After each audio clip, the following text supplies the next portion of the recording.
Olá! Começa agora mais um programa Alesp Conecta. E o tema de hoje é: qual o futuro da alimentação? Convencional ou orgânica? Para conversar sobre esse tema, eu recebo o Hélio Junqueira, ele que é engenheiro agrônomo e especialista em abastecimento alimentar. Seja bem-vindo ao Alesp Conecta, Hélio. Obrigado, Fábio. É sempre uma alegria estar com vocês aqui no programa e ter a oportunidade de trazer um pouco essas discussões tão importantes nos dias de hoje, né, relacionadas a abastecimento, alimentação, qualidade alimentar e todo esse conjunto de fatores que interferem, né, numa boa alimentação, numa boa nutrição, numa condição ambiental favorável. Obrigado pelo convite. Fico muito satisfeito de poder comentar um pouco, trazer um pouco para os telespectadores uma reflexão, alguns conceitos, algumas estatísticas sobre isso, se possível. Hélio, para começar aqui esse nosso bate-papo, quais são as principais diferenças entre alimentos convencionais e alimentos orgânicos?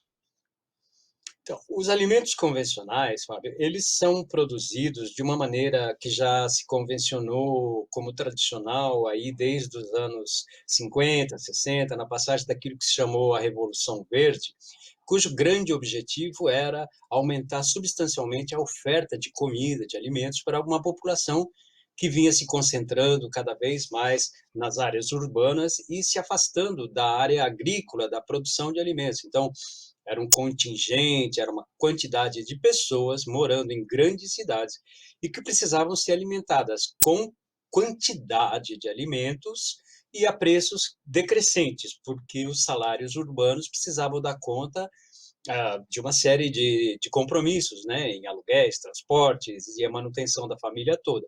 Então, assim, nós estávamos num contexto, né, nesse período, desde então, precisando produzir muita comida e a preços decrescentes. Isso caracterizou aquilo que veio a ser chamado de Revolução Verde, né, na literatura e nos conceitos internacionais, e os alimentos eram produzidos numa perspectiva de hiper, né, hiperprodutividade dos fatores agrícolas. O que quer dizer isso? Quer dizer que a terra tinha a produzir intensamente cada vez mais. Então, para isso foram desenvolvidas variedades melhoradas geneticamente, um número cada vez mais reduzido de espécies, e que eram produtivas, sim, desde que sob condições de intensas adubações químicas, controle fitossanitário, né, com produtos agroquímicos para combater pragas e doenças. Então,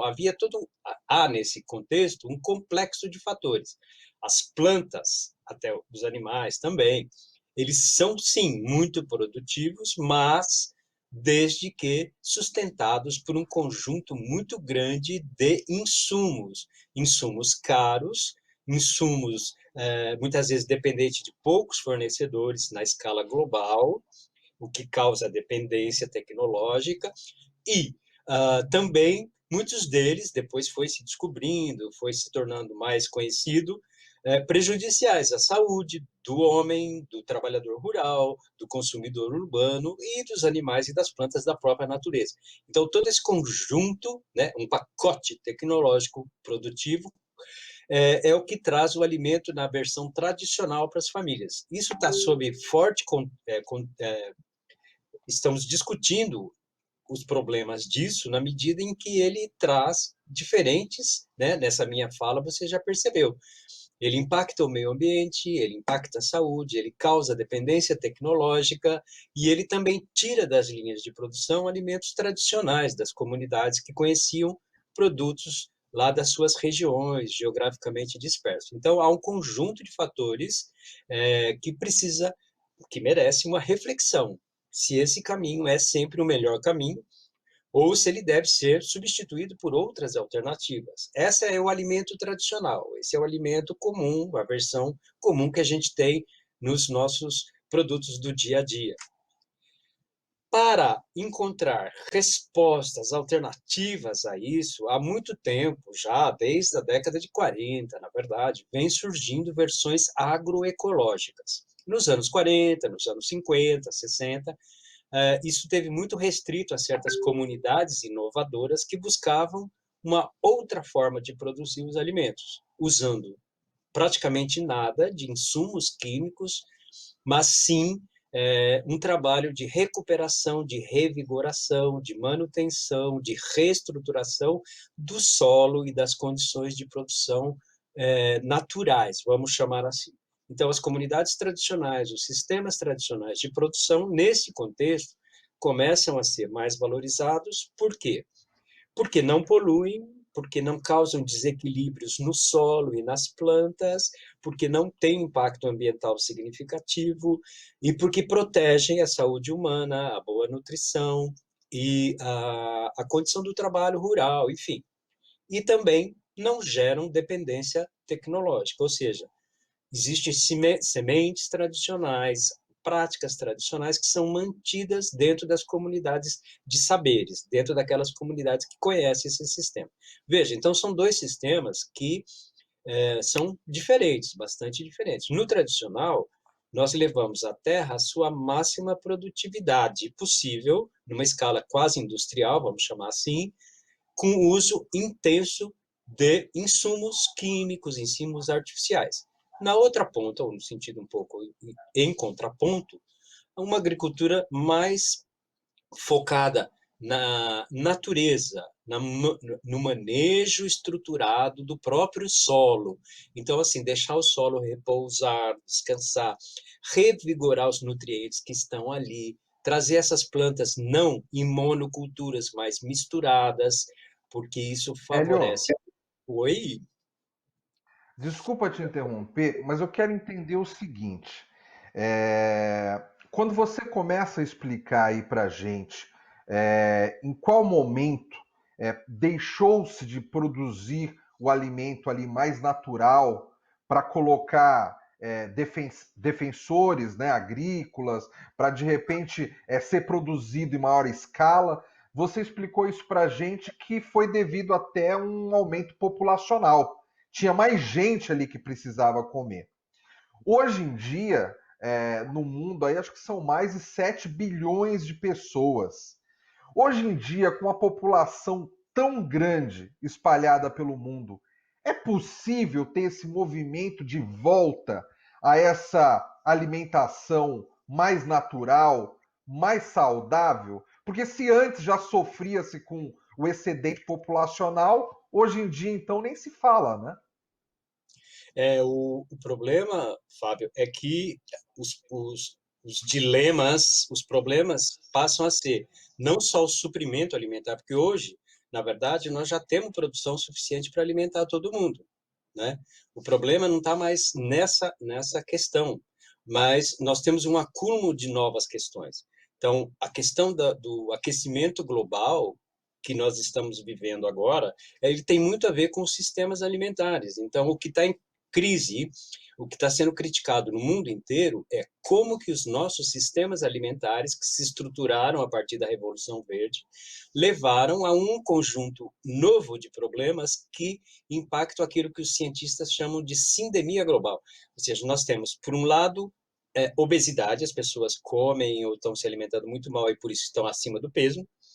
Você tem um sistema excludente, muitas agriculturas tradicionais, muita gente perdeu a terra, etc. E hoje não tem condição de se alimentar direito, então nós temos o aspecto da fome, da desnutrição junto, e nós temos os problemas ambientais. Então, veja, é um conjunto de pandemias que ocorre simultaneamente, por isso são chamadas de sindemia, é o nome que se dá, é isso, e ao qual se agrega agora as questões sanitárias. Então, por exemplo, a questão do coronavírus e outras epidemias da área de saúde também estão vinculadas aos sistemas de produção. Então, nossos sistemas agroalimentares estão por trás desses fenômenos. É preciso, então, rever tudo isso dentro de uma outra concepção, né? Nós precisamos pensar em saúde, saúde global, saúde planetária, aquecimento global. Tudo isso tem que vir para dentro dos alimentos, da discussão dos alimentos, né? Então, não se trata mais só de produzir quantidade de alimentos, como foi o dilema dos anos 50, no início da industrialização. Hoje se coloca como produzir esse alimento, não é só quanto produzir, mas também como produzir, porque os dois caminhos têm seus dilemas e nós estamos caminhando para um problema mais sério, né? Por exemplo, a questão da É, pecuária extensiva é perigoso. Hélio, me corrija se eu estiver errado. Então, assim, nós conseguimos aumentar substancialmente nossa produção. Nós resolvemos um problema. Só que dessa forma apareceram outras. Ou seja, nós estamos agora revendo conceitos para que a gente consiga produzir em escala, mas sem que o alimento seja tão prejudicial à produção desses alimentos, ao meio ambiente e ao próprio ser humano que o consome. Ou seja, é dar um passo atrás, dois passos atrás para poder voltar a andar para frente. É isso, né? Então, nós precisamos achar, sim, né, o dilema de nós vamos chegar a 10 bilhões de pessoas no planeta. Essas pessoas têm que ser alimentadas. Mas se a gente seguir sempre no mesmo sistema, com os mesmos modos de produção, nós vamos gerar outros problemas que talvez não sobrevivamos a eles. Então, é preciso recriar alternativas dentro desses sistemas, pensando em modelos que sejam menos poluentes, menos agressivos, mais protetores da saúde ambiental, da saúde humana, num aspecto global. Porque também não basta comer, você tem que comer direito, porque senão você não morre, o ser humano não morre de desnutrição, mas pode morrer de uma série de outros fenômenos decorrentes, por exemplo, da obesidade, do câncer, das cardiopatias, que tem tudo a ver com uma alimentação baseada, por exemplo, no excesso de produtos ultraprocessados e com pouca presença de fibras, proteínas mais simples e também com vitaminas e sais minerais que vêm das frutas, de uma alimentação um pouco mais ligada a frutas, vegetais. Então, tudo isso faz parte de saúde pública também. Então, são fenômenos que se acumulam num conjunto de problemas que têm que ser pensados de uma maneira integral. Então, os sistemas de produção alimentares, isso é assim, isso já é consenso mundial, os organismos internacionais discutem alimentação saudável em sistemas de produção sustentáveis. Então, tudo isso vem junto. E tudo isso faz parte do dilema contemporâneo. A gente vive num período chamado antropoceno, que significa um período em que a Terra, a natureza, foi profundamente impactado pelas práticas humanas. E isso nos levou a dilemas que pode ser que gerem uma catástrofe global. Nós sabemos disso. Então, pensar a comida hoje não é só dar comida ou produzir mais quantidade de alimentos, como foi o grande dilema dos anos 50 a 60. Hoje é produzir, sim, precisamos produzir porque vamos ser 10 bilhões de pessoas, logo, logo. Mas como produzir? Né? De que maneira produzir Hélio, isso? De uma maneira amigável ao ambiente e ao ser humano.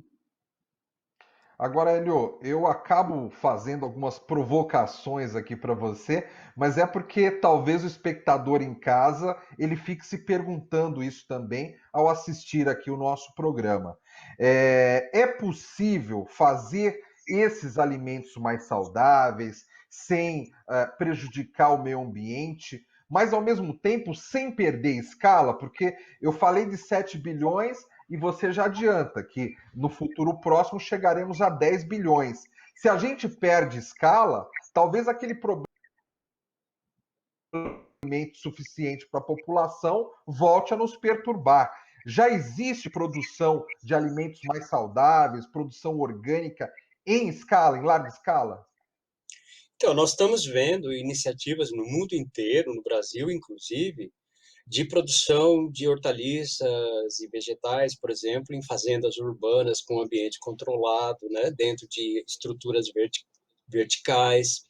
Nós estamos vendo várias iniciativas que permitem pensar, sim, né, maneiras mais sustentáveis, menos agressivas e muito mais produtoras de futuro, vamos chamar assim.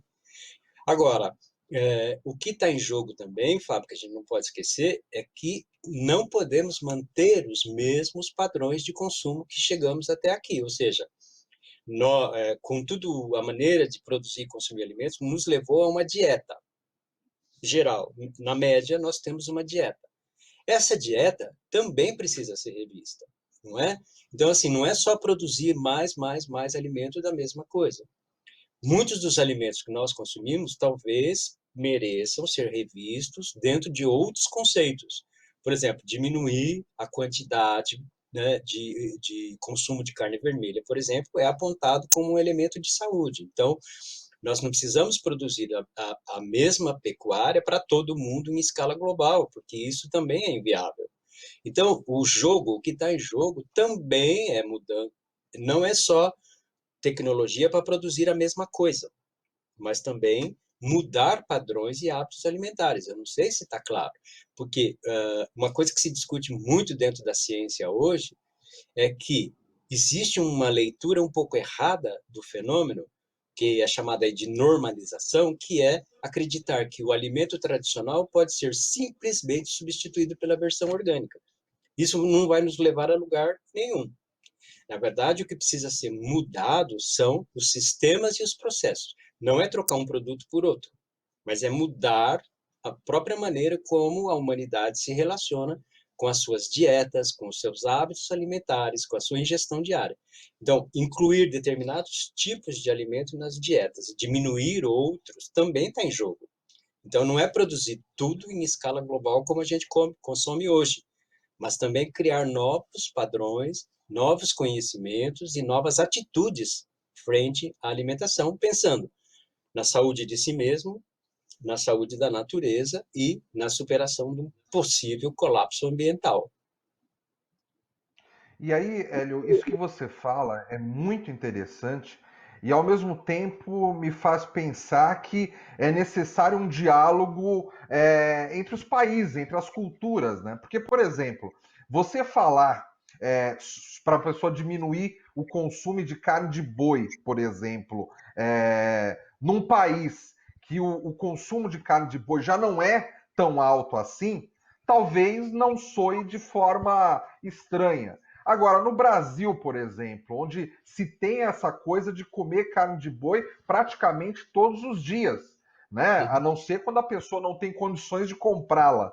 Mas a pessoa tendo condições, o brasileiro gosta de comer ali o seu bife de carne de boi. Ou seja, esse diálogo também tem que ser um diálogo entre países, entre culturas, para que se consiga realmente esse consumo mais consciente, né?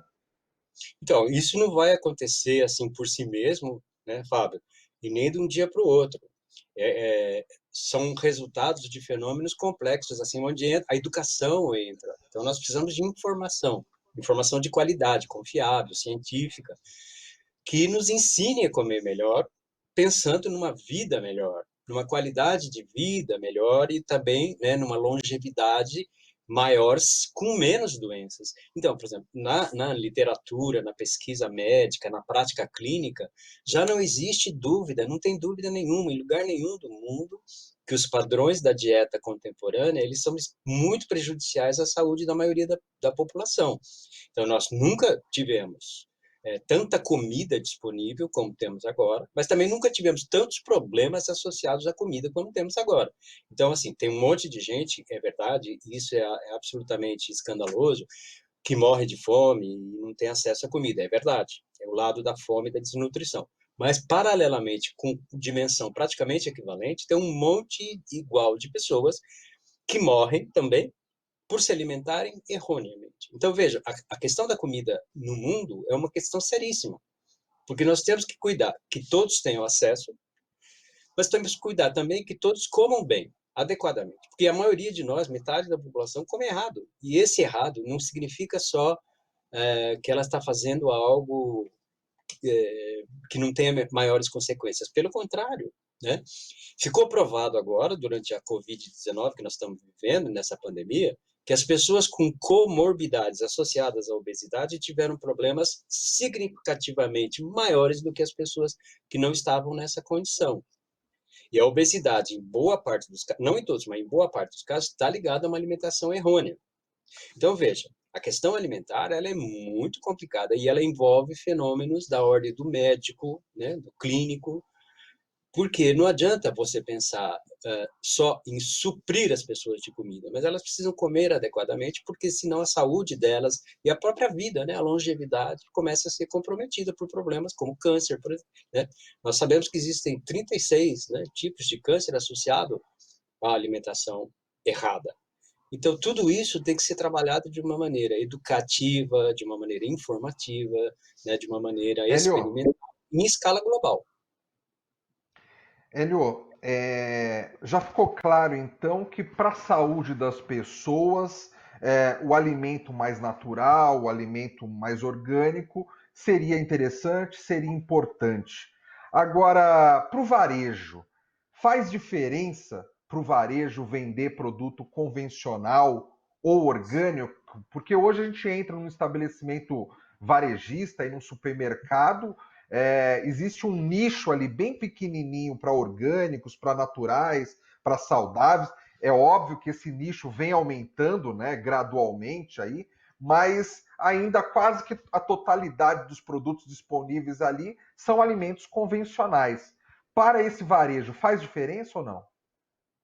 O que a gente sabe, né, é que a produção orgânica, o comércio orgânico hoje, né, Fábio, ele ainda é inacessível à maioria da população, porque ele custa aí de 30 a 40% mais caro do que o mesmo alimento na versão tradicional. Isso tem a ver com porque as perdas são maiores, enfim, existe uma série de aspectos técnicos aí ligados à produção de orgânicos, mas também existe uma questão comercial. O varejo, ele pratica margens mais é, altas para esse tipo de produto, o que faz com que o produto seja inacessível. Então, veja, nós já tivemos em condições melhores, mas o Brasil hoje vive uma profunda crise financeira do trabalho, né? São 14 milhões de desempregados, gente perdendo salário e renda todo dia. Então, um alimento mais caro fica de fato inacessível. Então, o varejo ele reduz, sim, não tem como expandir muito as áreas para o conjunto da população, né? Para alguns nichos de mercado, para a população de mais alta renda, esse produto até vem crescendo, né? As pessoas estão buscando alimentos mais saudáveis, mas elas podem pagar por isso. Agora, o conjunto o maior da população, né? O grosso da população está sofrendo outras condições de renda, então não consegue acessar. Então, o varejo reduz, não amplia e pratica margens mais altas. Agora, para o varejista, ele trabalha com lucratividade. Então, assim, ele trabalha com menos escala, com margens mais altas, mas isso, para ele, resolve bem. Enquanto que ele pratica a venda de produtos em escala, né, muito mais quantidade com menos margem, mas também mantém uma lucratividade interessante. Então, para o ponto varejista, é uma questão de equilíbrio ali de margem de lucro, margem de contribuição que ele administra. E isso para o varejo, isso não é um problema, né? O problema, por um lado, é o de acesso da população poder pagar por esses alimentos que são ainda inacessíveis, e por outro também são os produtores, que nem sempre estão integrados nas cadeias de suprimento, ou seja, ele não tem jeito de entregar, não tem cadeia logística para entregar o seu produto numa grande rede de varejo, que é bem complicado. Então, ele acaba tendo que direcionar seu produto para outros equipamentos, feiras orgânicas, etc., que sofreram muito agora na pandemia, porque muitas delas foram impedidas de funcionar e tudo isso. Então, veja, nós temos problema para o produtor, nós temos problema para o consumidor, mas o varejo ele administra isso muito bem com margens de lucros diferenciadas, né? Escalas e margem de lucro diferenciada por categoria. Ele não é impactado significativamente. Hélio, o nosso tempo aqui está quase esgotado. O bate-papo passou muito rápido, né? Esse é sinal que tá bom, que tá agradável. Mas eu quero fazer a última pergunta para você antes de nós encerrarmos o programa. A principal necessidade de quem produz alimentos ali no campo é água.